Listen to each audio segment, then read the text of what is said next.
animal breeding. So we will see how does breeding takes place in animal. It is different from plants. Animals, some animals breed throughout the year and some animals breed during a particular season. So plant only, this animal breeding is also categorized into two: seasonal breeders and continuous breeders.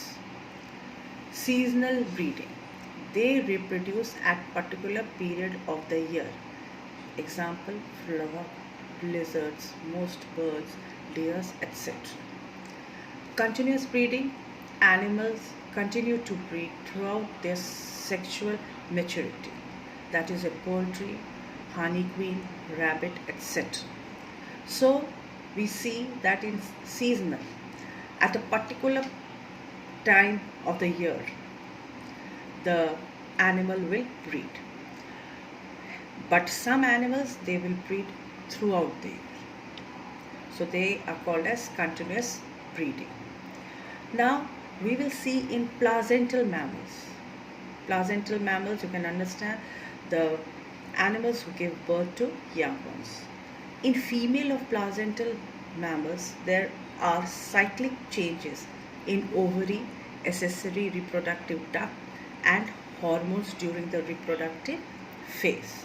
So the female of the placental mammal, they show changes. If you see throughout the period of time in the reproductive phase, the level of the hormone, the ovary, accessory reproductive duct, they show changes in it.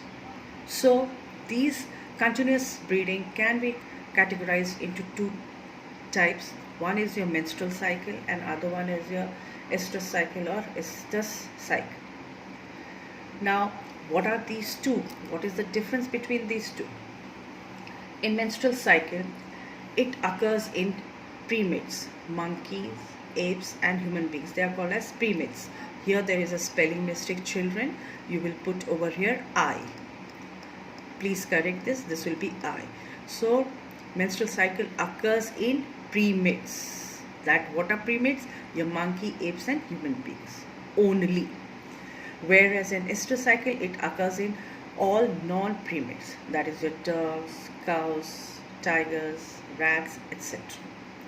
Now you have studied in your lower classes about the menstrual cycle. This cycle has got a period, a particular period. Like for human female, it is the cycle which takes place in 28 days. So during this 28 days, there will be changes. There will be cyclic changes in the female body. So this cycle consists of menstrual phase, prolification phase and the secretory phase. So this all phases takes place in the animals where menstrual cycle is taking place. But in the animals, the females where estrous cycles takes place, it only consists of a short period where the reproductive period is very much increased, and that is called as the heat period. And for example, in cows, this is only 12 to 24 hours. And then what will happen the rest of the time? It will be passive. So it is followed by passive period. Now in menstrual cycle, as we know that blood flows in the last few days, whereas in estrous cycle, blood does not flow in this. So these are the basic three differences between the menstrual cycle and the estrous cycle.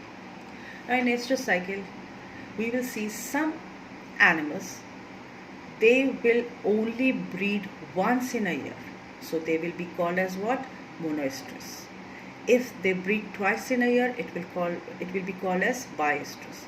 If it is going to breed throughout the year repetitively, it is called as what? Polyestrous. For example, once in a year, monoestrous, your example is deer. Biestrous, your example is dog.